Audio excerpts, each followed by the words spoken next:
We'll go ahead and get going. So thanks everybody for joining us. Today we're going to cover how communities interact with the codes. Just a reminder that if you have any questions during this presentation, please insert them into the Q&A feature down at the bottom of your screen. If you insert questions into the chat, we might miss them during the presentation. So if you have an important question that you definitely want answered, please get it into the Q&A window.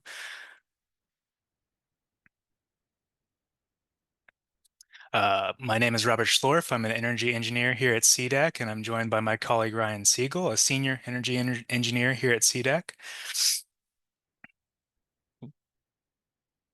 Our learning objectives for today, at the end of this presentation, attendees should be able to explain how compliance with the energy code enhances the health of the built environment and reduces pollution generation. You should be able to tailor messaging and information to improve public relations and compliance. Should be able to inform the public how permitting and inspections can lead to safer and more resilient buildings, and provide further verification of construction practices, as well as being able to identify utility incentives that can assist with offsetting the cost of improvements. Who we are? We are CDAC, the Smart Energy Design Assistance Center. We are an applied research program at the University of Illinois. Our mission is to empower organizations with practical solutions for climate, energy, and sustainability. What do? We assist buildings and communities in achieving energy efficiency, saving money, and becoming more sustainable. We'd like to thank our program sponsor, the Illinois EPA Office of Energy. Their support allows us to bring you this content. We are an ICC preferred education provider, and we also offer continuing education credits through the AIA. If you provided your membership numbers or information during your registration for this webinar, we will submit information to receive credits on your behalf. If you are attending this webinar with others or as a group, please either email us all of the names of those in attendance, or you can use the Q&A feature at the bottom of the screen. Just list all of the people that are watching with you as a question in the Q&A poll below. We'll go ahead and dismiss that question, but it'll be there for our record. So there's two ways. If you're watching with a group, you can either send us an email with all of the names of those watching, or you can drop all of the names of those watching within a question down below. And once you do that, we'll be sure to get those credits to you. As a reminder, this webinar is being recorded. If you miss anything or need a review, you can find this presentation and the slides on our website within the next few days. If you have any questions about the energy code after this webinar, you can follow up with us via email or at our 800 number listed on the screen there. We do generally prefer email questions. It's really the best way for us to pass the question between those of us here in the office and to give you a thorough written response back that can be shared with designers, building owners, code officials, anybody else involved with the project that might need to have a written response so that everybody's reading from the same sheet of music. But you are always welcome to call us at the 800 number as well if you have quick questions or just want to talk over the phone. As mentioned, our webinars are recorded and uploaded to our website at smartenergy.illinois.edu/energycode. On our website, we also have self-paced on-demand training modules. These modules are free and offer CEUs if you complete the course and achieve a passing grade of 70% on the final quiz. So there's a number of online demand training modules there on a number of topics, including building electrification, the Chicago Energy Transformation Code, and others.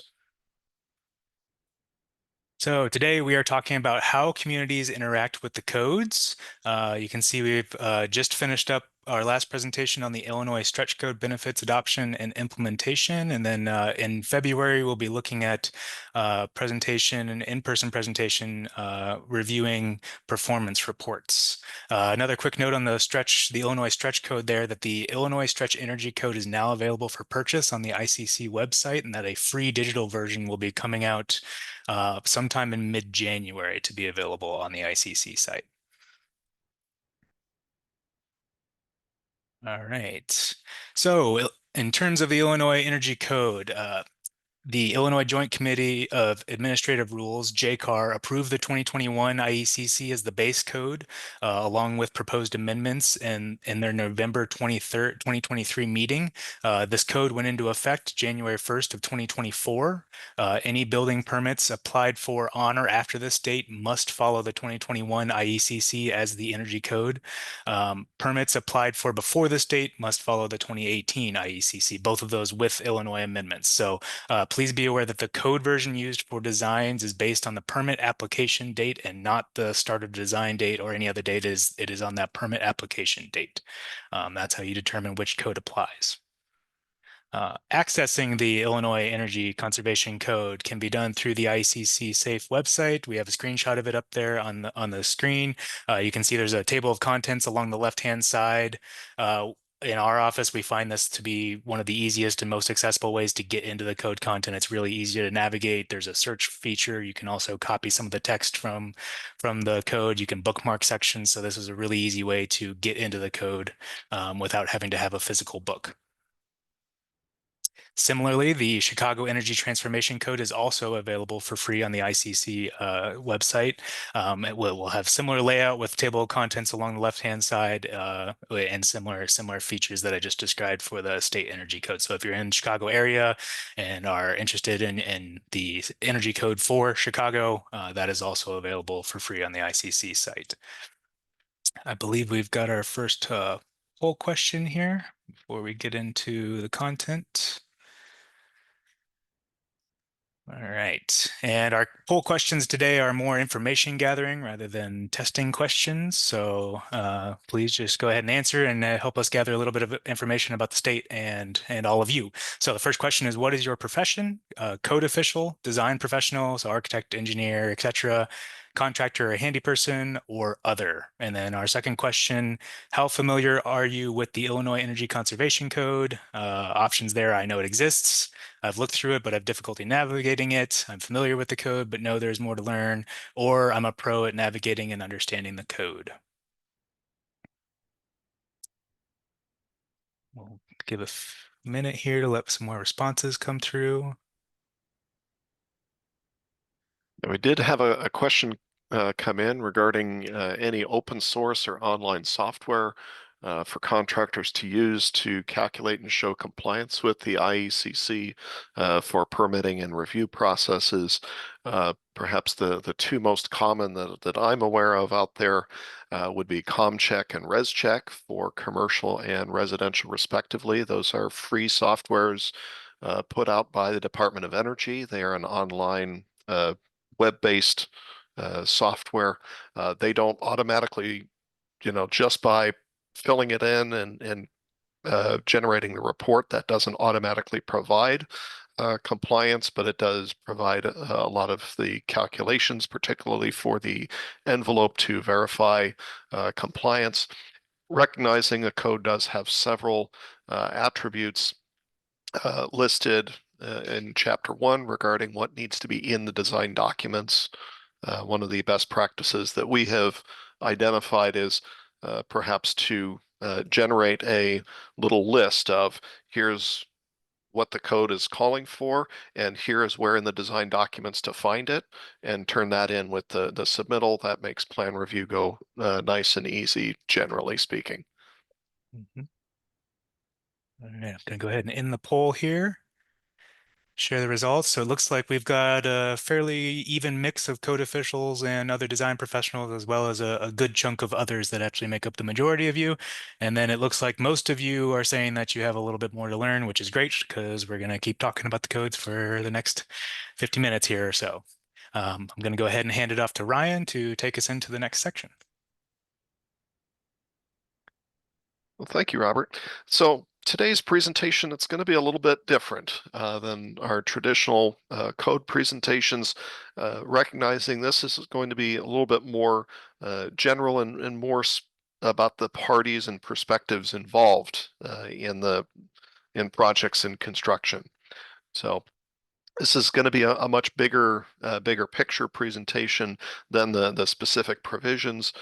Later on in the presentation, we're going to cover some specific examples which may get into more specific provisions. for those examples. So just being aware that this is a little bit different than our traditional webinar series that we've been doing. So first and foremost is considering some of the different audiences that are involved in the construction process. First of these is the homeowner, and it's not uncommon for homeowners to see City Hall, as adversarial.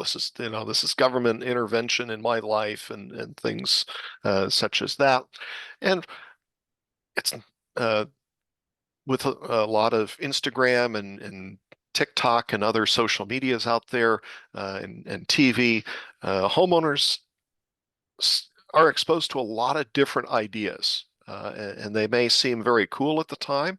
They may not necessarily understand what goes into it, recognizing that what they show in the 30 or 60 minutes of television really was weeks of process and all the behind the scenes. And they may not know the value and the safety that those minimum building codes provide. And they also may look at this and say, well, because I'm a homeowner, I don't need permits for whatever I'm doing on my uh, on my house. And while there perhaps may be some leeway in some jurisdictions as far as what homeowners can and can't do, that's often more about licensing than the permit itself. And so uh, this provides an opportunity as far as working with homeowners, trying to be proactive in informing homeowners about what is the process so that uh, as people approach, City Hall and someone tells you, oh, by the way, you needed a permit, that trying to be a little bit more proactive and making sure that people know when is a permit required, how do you, that permits are necessary for both do-it-yourselfers as well as contractors uh, for that work, and trying to uh, provide solutions for common work scopes. It's not bad practice to go ahead and list as part of your website or have a publication for many jurisdictions who might provide water service. As people come in to sign up for water service, hey, let me, welcome to the city. Let me provide you, some information regarding, you know, some common types of work that do require permits. Here's some common types of work that don't require a permit so that homeowners can have a better understanding. So when their contractor tells them, "Oh, you don't worry, you don't need a permit for this," that the homeowner is aware that that might not be an ideal candidate to be working with. If someone tells you things that are not true, uh, being aware of some of that. And again, making sure that they understand that the value of permitting and inspections, it's not just because the city thinks it's a great idea or wants more money. It's to provide some oversight and make sure that the home that they're living in is constructed in a safe manner. So as you're working with contractors and handy persons, you know, it's not uncommon. They see codes as this is just more and more rules being heaped on them, and I don't even necessarily know why some of these rules exist. So trying to provide some of that information, as Robert had mentioned, that's something that by us providing technical support for the energy code, if those of you out there may not be aware as far as, well, why is it, or why does this rule, you know, how does this rule benefit? We're here to help with that.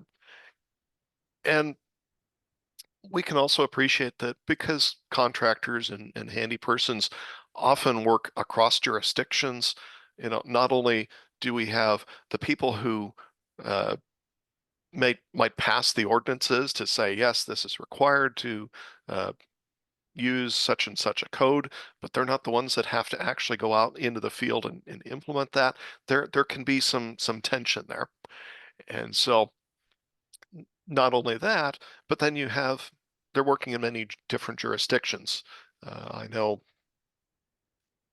in my county, I was working at one time under 4 different electrical codes, depending on where I was, and that's just within a 10-mile radius to have such a vast array. Uh, and so trying to help uh, make some of that a little bit more consistent can be useful. And dealing with different codes, that's extra time and expense to try to remember which jurisdiction am I in, which set of rules apply, how do I need to build this based on that. So some opportunities for improving this communication is making sure that that communities are talking about the importance of permits and inspections. Not only for contractors but homeowners. How does the homeowner know that the contractor actually did install something correctly?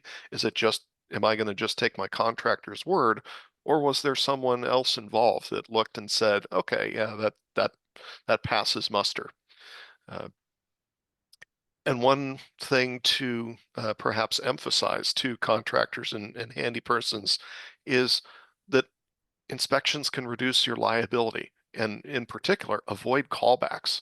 It's a lot easier to correct something before the drywall goes on than find a mold issue later because something wasn't caught during an inspection. Something didn't get installed correctly. Uh, you know, Real world happens.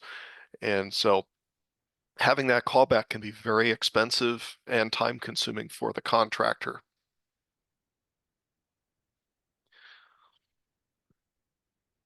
So understanding code officials and the city professionals, they do a lot more than just, you know, collect the permit fee and yeah, here you go. Uh, you know, Starting from plan review, that's a real opportunity to identify and correct errors and perhaps omissions before they're built.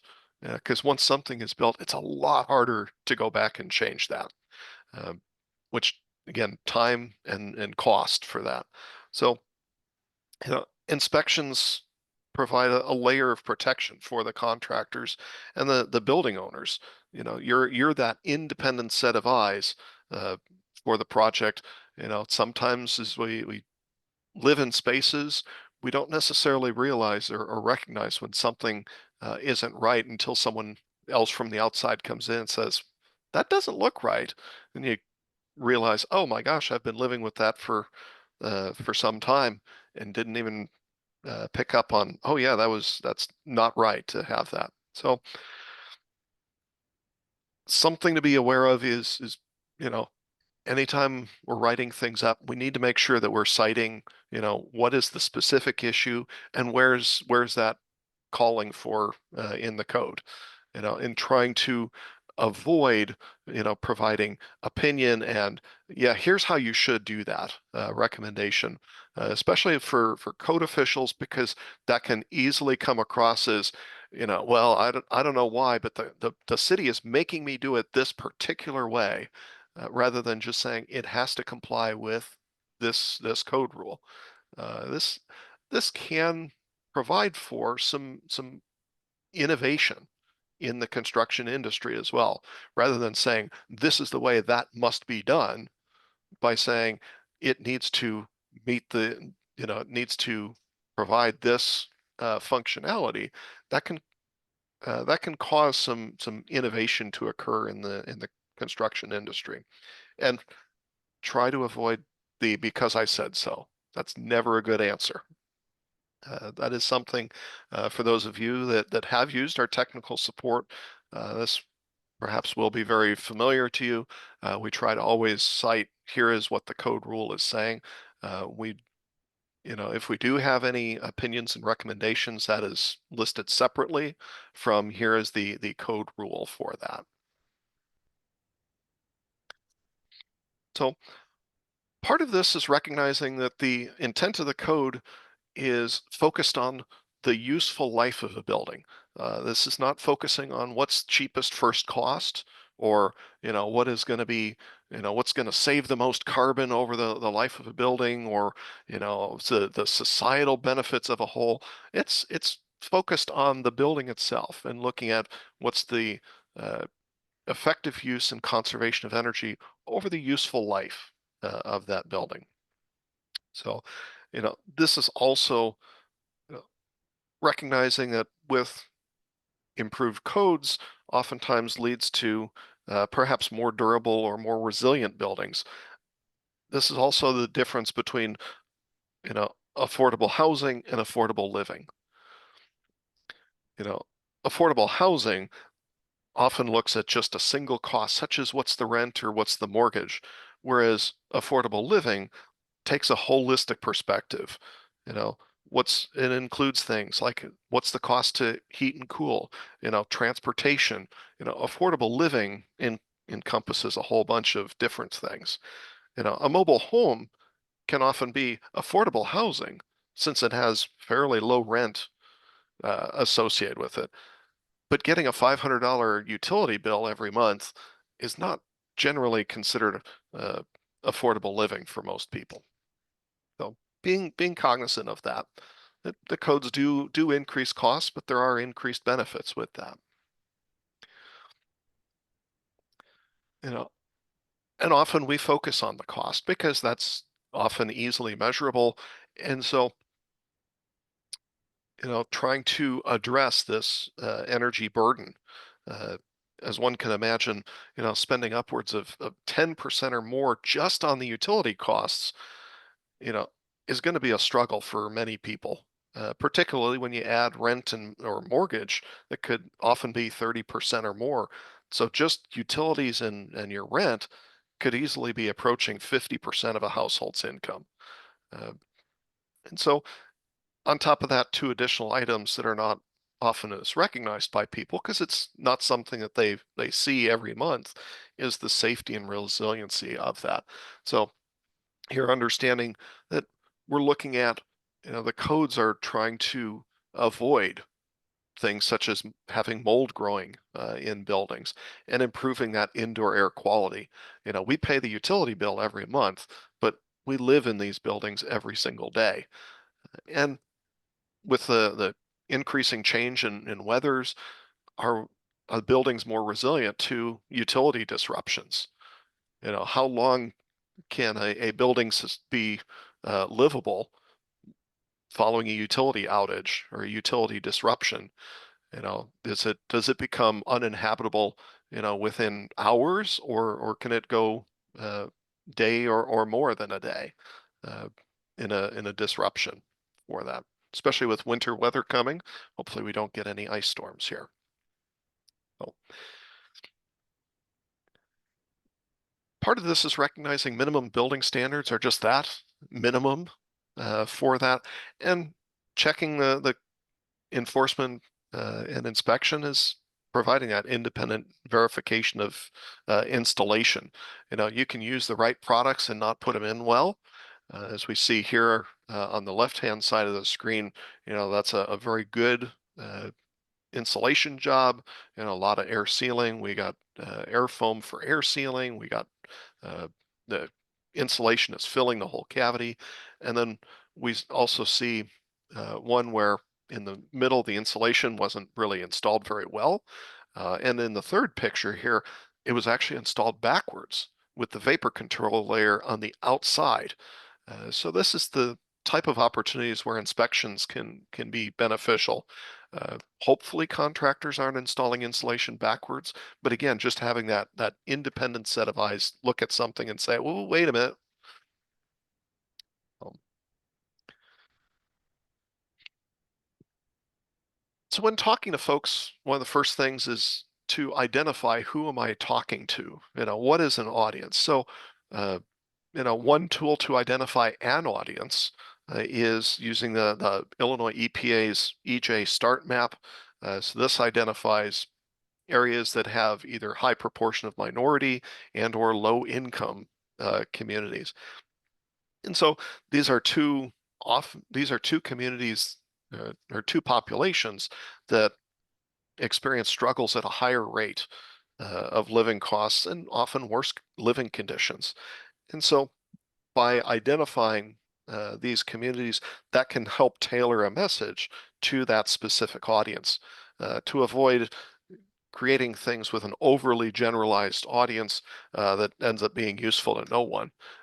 Trying not to invent a spork, or even better, the ones with a serrated edge so that it can be a fork, a spoon, and a knife and do none of the jobs well.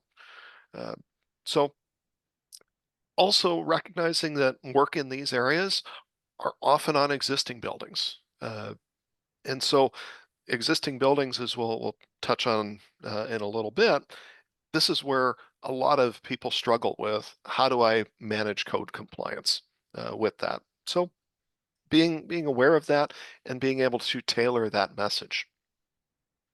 So a few different ways out there to address communities of need is trying to help identify sources of either grants or even incentives out there that can be used to offset some of the costs of making these improvements. Some programs can actually cover up to 100% of the improvement costs. And something to be aware of with utility incentive programs is they can only they can incentivize going above the minimum. So that's for example, like on an air conditioner, because the federal minimum standard out there for efficiency is a SEER 13.1, the utility doesn't incentivize replacing a unit with a new one that's 13.1 because that's the minimum that is allowed to be installed. But if you do put in a SEER 16, for example, that would be potentially incentivizable. So from a jurisdiction's perspective, something that might be a benefit is for communities of need out there. Uh, you might consider either waiving or discounting or capping permit and inspection fees for communities, particularly those that might be low income, and understanding that whatever costs are being going into permitting, that ends up uh, costs that are not being able to be invested into that building and making that improvements even further. But, uh, something else is if you do have a program to perhaps waive fees for identified communities, making sure that folks know about that to try to minimize the uh, insistence of a contractor of, oh, if you want a permit, that's gonna cost extra. If you want me to have a permit on this job, but we don't worry, we don't need permits. Just trust us. Uh, so helping to combat that and say, well, it's not the permit that costs extra. The contractor might have had to spend some more time to make sure they actually did it right because I was going to check it, but it wasn't the permit fee that cost that. So, so touching a little bit on some of these programs that are out there, ComEd does have some various income eligible programs for both single and multifamily. Some of these do include free assessments, and they can also provide the homeowner some free products. Often these are things such as LED screw-in bulbs, shower replacement shower heads, some insulation or weather stripping, uh, things of that nature. And they do have both programs for single family as well as multifamily. So if you do have multifamily properties, it's many of these programs do have landlord programs where a landlord uh, can work with the utility company and provide the services for all of their tenants. So, Ameren has an array of programs. They've been growing these over the years here. Not only the single and multifamily homes, as well as their electrification incentives and helping with rental units transitioning from electric furnaces to heat pumps, as well as a newer program that's out there focused on mobile homes. understanding that these are often mobile homes because they're not built to the standard building codes. They're built to a separate HUD standard. Uh, they are not perhaps as built to a quality and air tightness and level of insulation that traditional buildings are. And so focusing on that because they have high energy costs and high energy burden, there's a lot of savings to be had for that. From the commercial side of the house, there are small business programs both in ComEd and Ameren with an array of features. Something that people should be aware of is the definition of small business is actually fairly large. It's based on the utility demand, which I believe is at 400 kilowatts of demand or less. So that can be several thousand square feet and still be qualified as a small business. It's not based on any square footage or employee count. So many businesses, the vast majority of businesses out there will qualify as small business. And again, many of these programs are available and can cover up to 100% of the implementation costs for that.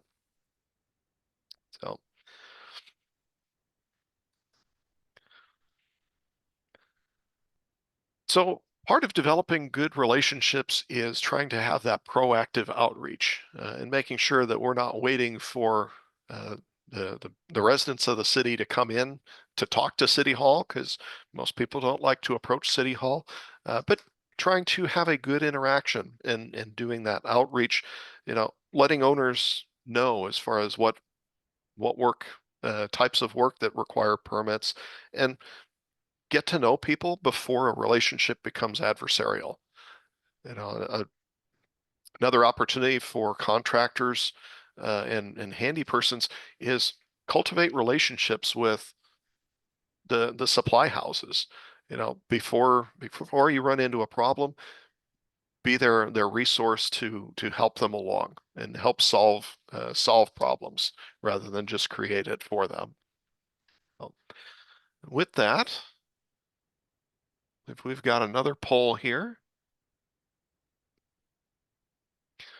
So which of the following project types do you see the most often? New construction, additions, alterations, or other or not applicable? Second question, which of the following project types is most difficult in terms of code compliance? New constructions, additions, alterations, or other?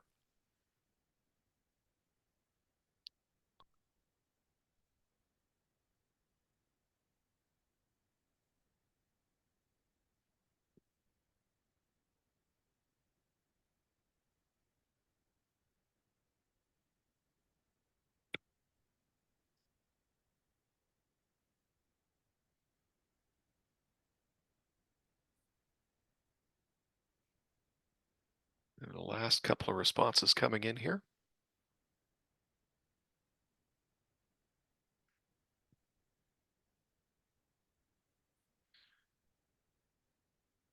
All right, go ahead and end this poll.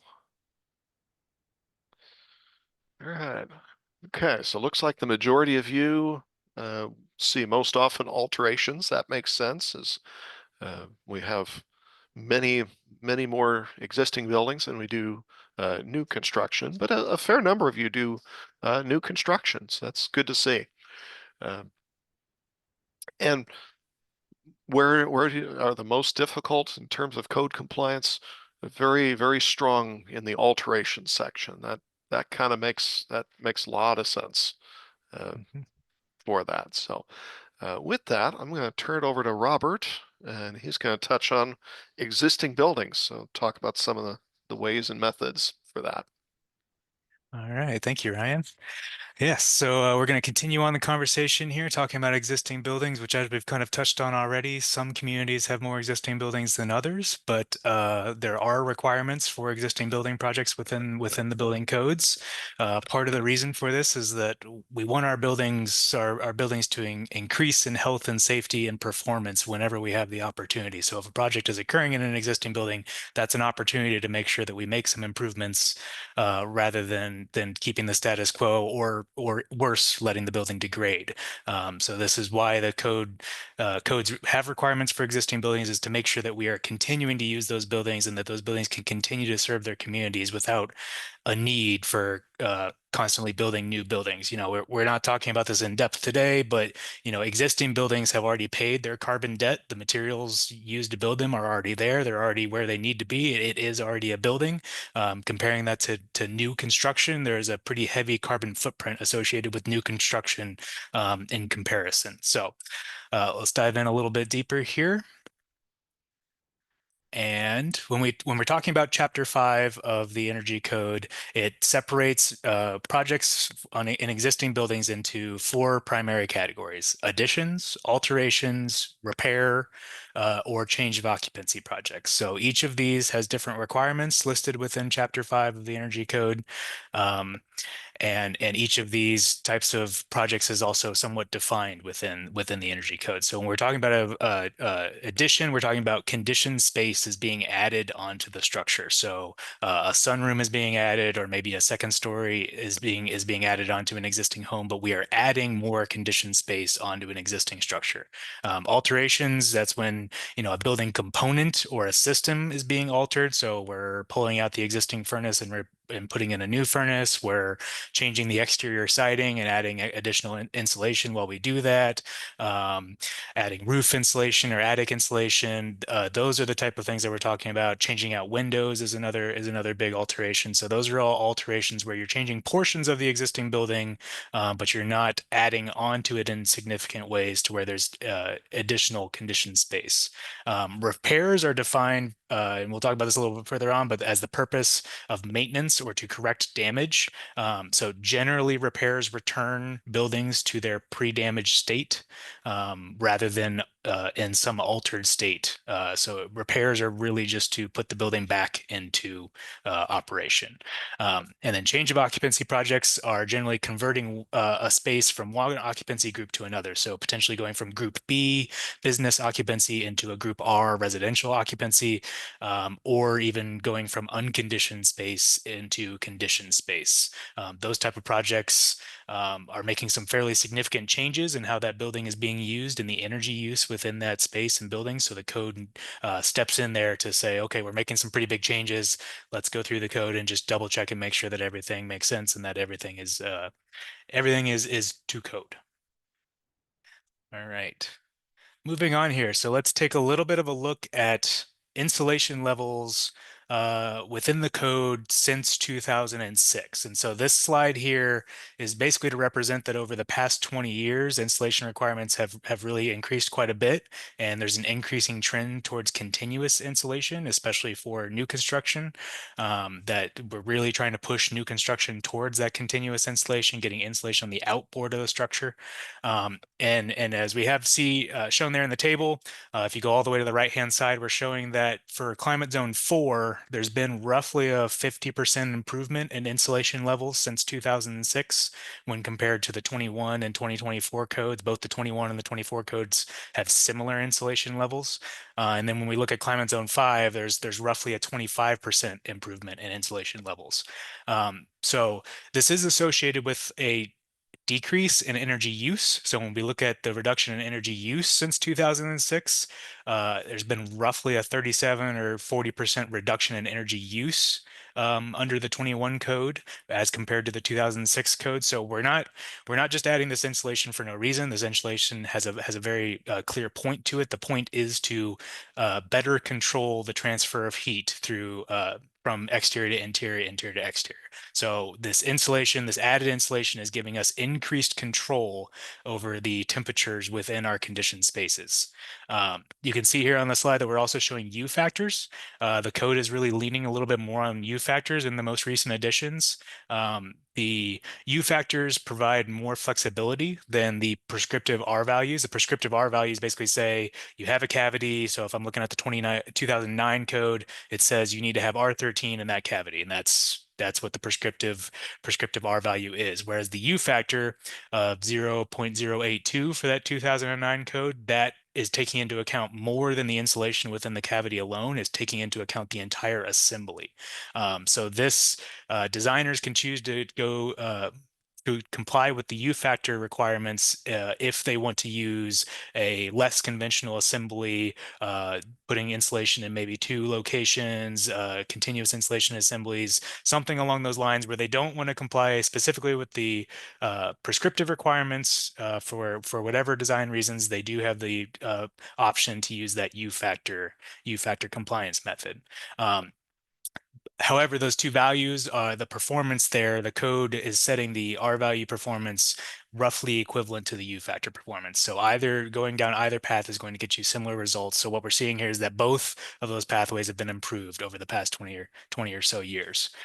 Where this comes into play in terms of projects on existing buildings is that this does bring in a little bit of difficulty or things that need to be considered. It's one such thing is that if a building has multiple wings on it that were built at different times, those wings are going to have different performance. They're going to have different levels of insulation, different levels of air sealing. They're going to perform differently. So if we come back to that building and we're going to be doing an HVAC replacement project, well, one part of the building will have different loads than the other part of the building based on the insulation, the air when they were built, the air sealing that was required when they were built. So this kind of shows us that legacy rules of thumb, such as like 5,000 or 500 square feet per ton in terms of air conditioning, we've got to be really careful when we use those legacy rules of thumb. And really, we shouldn't use them at all because it's very dependent on the building itself. When the building was built, has the building had any improvements since that date? If we're talking about over the last 20 years, we're talking about a 20-year-old building or a 40-year-old building, it's very likely that a project has been taking place on that building to improve its performance in some way or another. And that needs to be taken into account when we start to talk about things like HVAC upgrades. So I talked a little bit about air tightness. So this table that we're looking at here shows us how much the insulation requirements have improved over the years. Air tightness is something that has also improved over the years and has been the requirements have gotten more stringent. So residential building air tests, envelope air testing was first required in 2012. At that time, the air limit was 5 air changes per hour. That limit has now been reduced to 3. A lot of existing buildings that were tested at one point were roughly found to be around 7. So again, thinking about depending on what building we're looking at, we really need to have an understanding of when it was built and the performance that was expected from it when it was built, and then if changes have happened since then, so that we can know what changes or what alterations can be made now that are safe, don't overload existing systems, don't cause future problems. So we need to make sure that we're taking a whole look at the history of these existing buildings. So just looking at how things change over time. This slide here, we're going to take a look at some hazardous materials. So one other reason to maybe suggest enforcement of codes on existing buildings is to make sure that we're getting rid of harmful or hazardous materials whenever they might exist. So following building code projects for existing buildings, it ensures that these materials are addressed appropriately and that they are no longer a concern, a health concern for the future of this building. Again, we want these buildings to continue serving their communities. We want people to continue living and working within these buildings. So if we have an opportunity to make these buildings safer, we should take that opportunity and do it. So what the code says is that materials are permitted if the applicable code permits them for new construction, you can use them for alterations, repairs, that type of existing building project work. Like materials, so if you're pulling out a material and you want to go back with that exact same material, you can do that as long as it doesn't create a hazard to life or health or that creates any sort of hazards for the building itself. So that's basically saying yes, you can do like for like material replacements as long as it's not a hazardous hazardous material or could cause structural damage within the building. So again, the third bullet there, hazardous materials should not be used where the code for new construction would not allow them. So essentially, if we're not going to be painting with lead paint in a new building, we're not going to be putting lead paint back into an existing building. Similarly with asbestos, if it's there, we want to get it out. These projects on existing buildings are the perfect opportunity to do this. By enforcing code on existing building projects, you can make sure that this actually gets done and that it's verified and checked that these materials are no longer within these buildings and no longer pose any sort of risk. At the bottom of the slide there, we do have a couple resources for asbestos and lead abatement.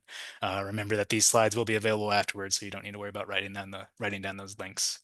Um, Along similar lines to hazardous materials, we get questions about refrigerants.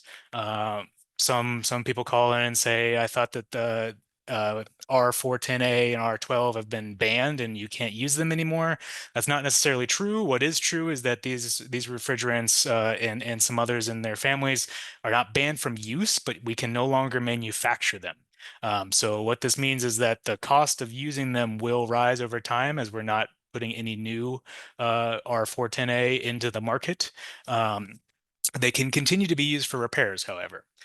So this is one reason why making sure that our HVAC replacement projects are properly permitted and making sure that our workmen take a look at the possibility of recovering refrigerant. It's not just a possibility, you're not allowed to legally vent refrigerant. So we need to recover that refrigerant, and then it is possible that if that refrigerant isn't contaminated, you can then reuse that refrigerant. So depending on what you're hearing out there, it's not that these refrigerants are completely banned from use at all. We can continue to use them in legacy systems. We can continue to recover and use them in legacy systems.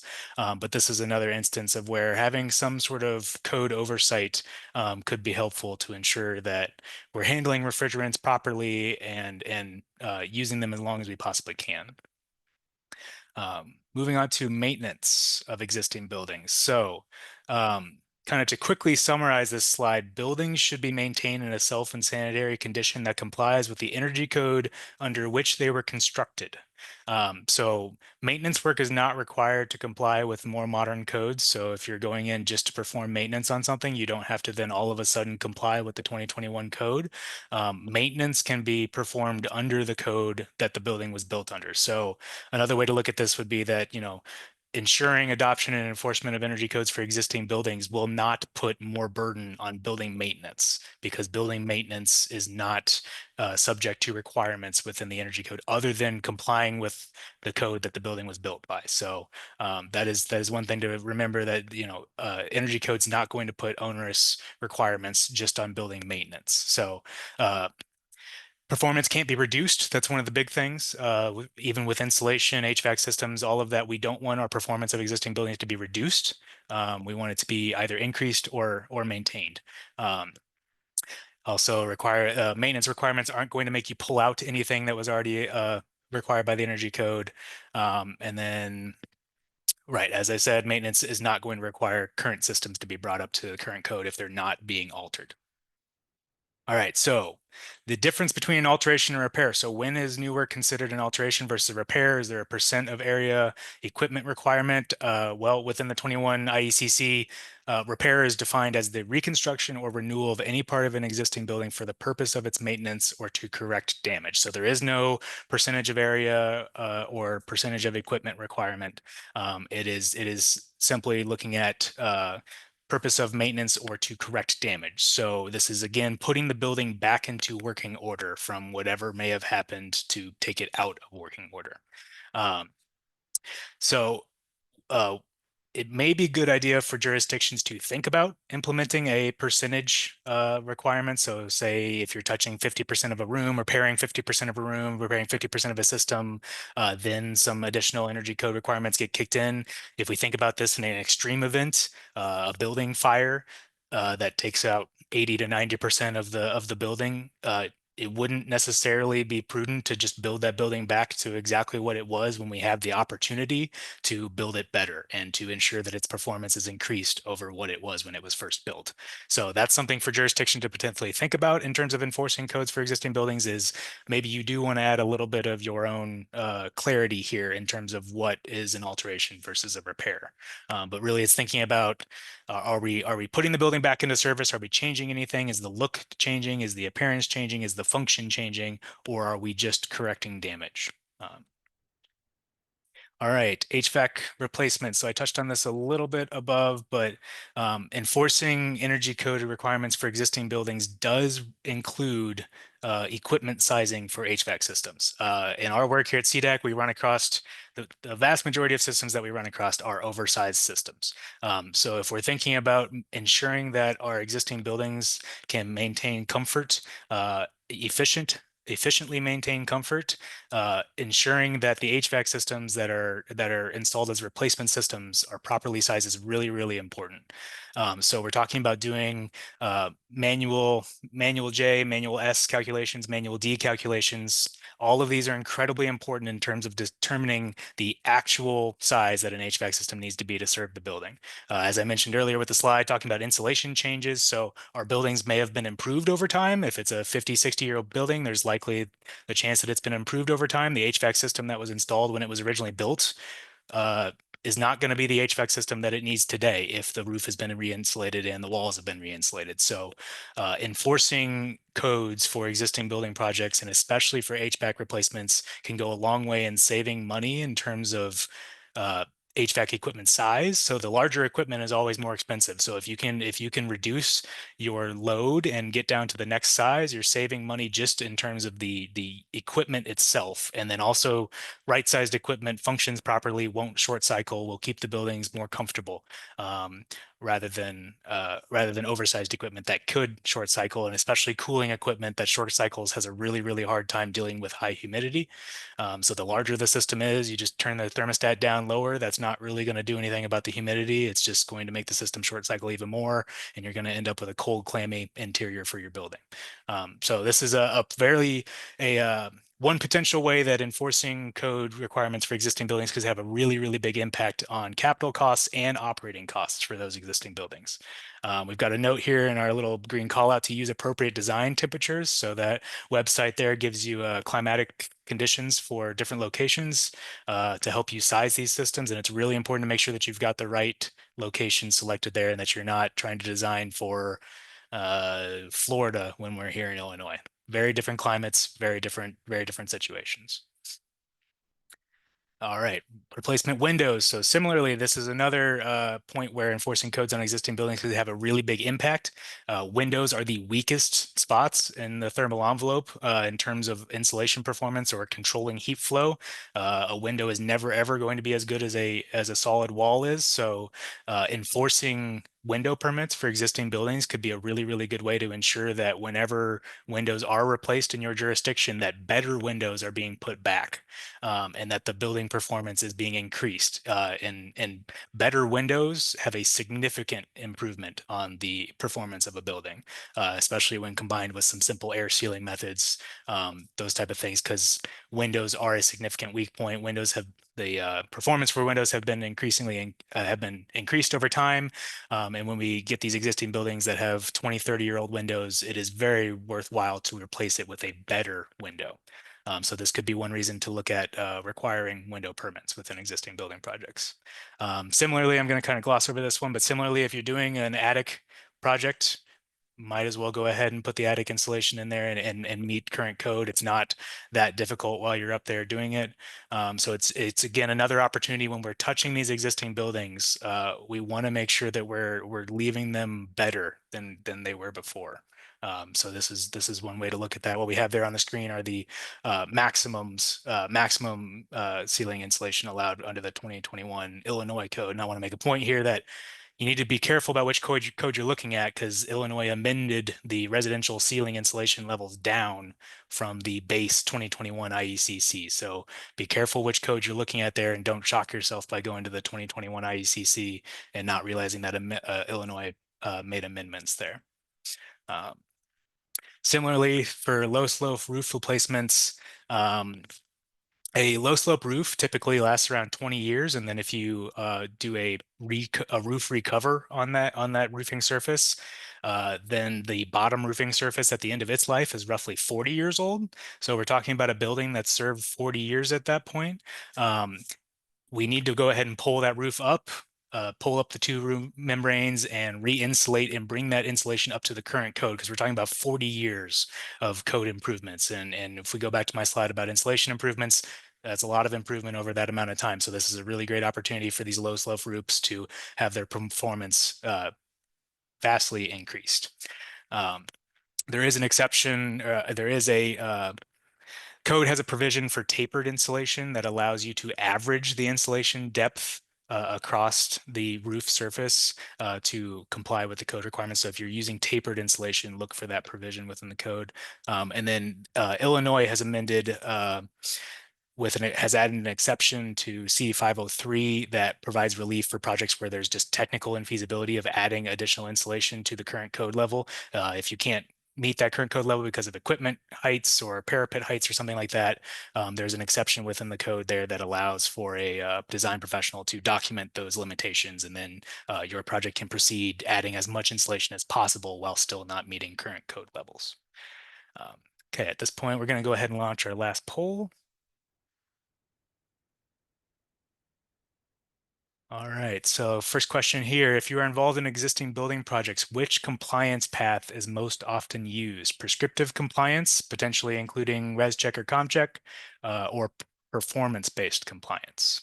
And then our second question there, does your jurisdiction require permits for window replacement projects? Yes, no, or NA?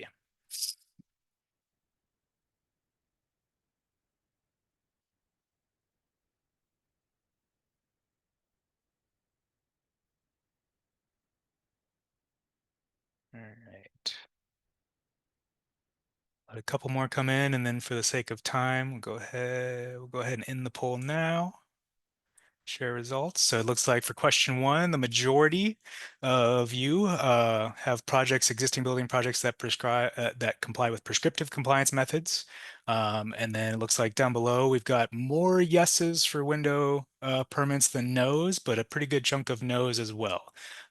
So thank you for those answers. And I'll go ahead and hand it off to Ryan to finish us off here. All right. So we're going to kind of finish up touching on electric vehicles along with a handful of resources that we've come across that you might find quite useful to you. First is the Electric Vehicle Charging Act. This is not part of the Energy Code, but it took effect January 1st at the same time. So we do occasionally get some questions on this. It does require an EV capable space for single family homes and each dwelling for multifamily properties up to 4 units. And then for multifamily projects that are larger than 4, all parking spaces need to be EV capable. The key here is make sure that you're using load management. Otherwise, you will end up with a service size, an electrical service size that is insanely large. There is some reduced requirements for affordable housing projects. There's kind of a ramp up provision for them, but we have encountered some difficulties if people don't account for load management. A lot of electric vehicle charging equipment now has load management built right into them. This might also be called circuit sharing, where depending on how many vehicles are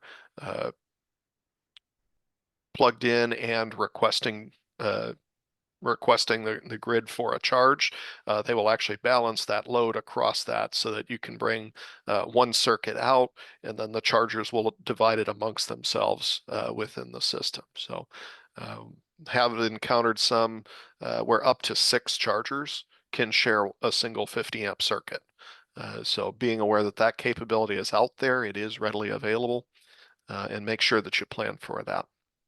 So above and beyond that EV Charging Act, there is the Illinois Stretch Code So for those jurisdictions that will be adopting a stretch code, which we're not sure how many will or will not, but for those that do, be aware that there is some electric vehicle charging requirements in that, particularly for commercial properties. Residential, pretty much the EV Charging Act is going to take care of that completely. But for commercial, there is some electric vehicle charging requirements in the Illinois stretch code. So that's just a real brief thing on electric vehicles, but we want to make sure that we provide you some good resources out there. Some of this is our Energy Code Smart Tips on our Energy Codes website. We now have over 20 different smart tips on this. So these can be helpful as you're communicating out to communities and for clients, being able to provide the whole thing, trying to provide some additional information about, well, why am I having to do all this extra work? And being able to promote, here's how you're going to end up with a better home, and don't just take my contractor's word for it, but here's some outside information on that as well. There's also many other great resources out there. The Green Building Association, the Building Science Corp, the Pacific Northwest National Labs, Building America Solutions Center, the International Masonry Institute, and other industry groups out there. So there's a lot of resources out there. And one that we do like to really call attention to is as part of the Department of Energy. They have these building assemblies that they have designed for different climate zones.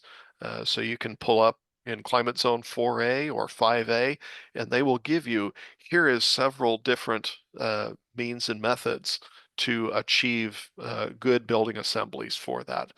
So these are looking at, the air control layer, the thermal control layer, how do I actually do this? And in particular, as you might notice here on the screen, how do I deal with the transition between my above grade wall and my below grade wall in doing this in a code compliant wall, in a code compliant manner? So this is a great website for that.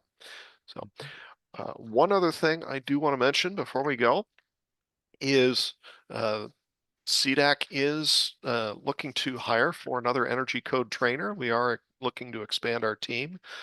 So for those of you out there who may know someone who knows the energy code well and is decent at talking to folks and potentially training, that would be great.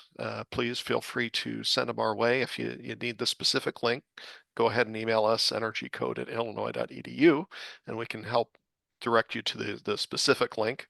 It is posted in our jobs section on our website.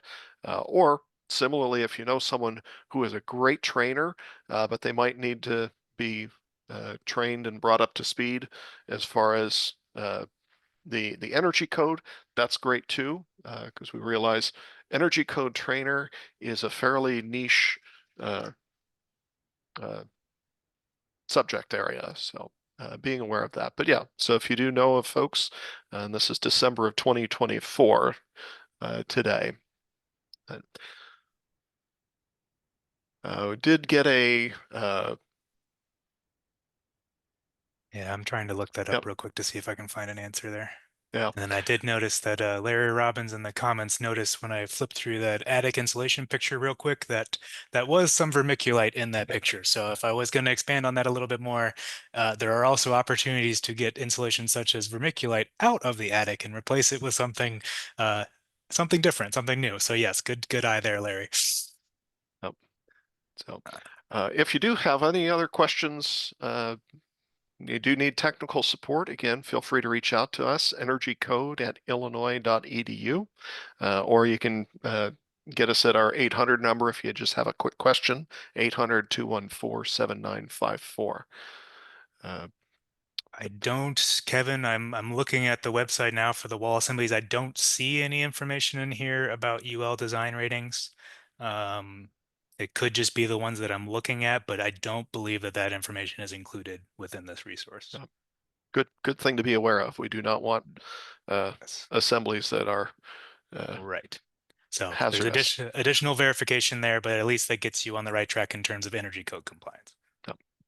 So with that, on behalf of Robert and myself, I want to thank everyone for joining us today and have a wonderful holiday.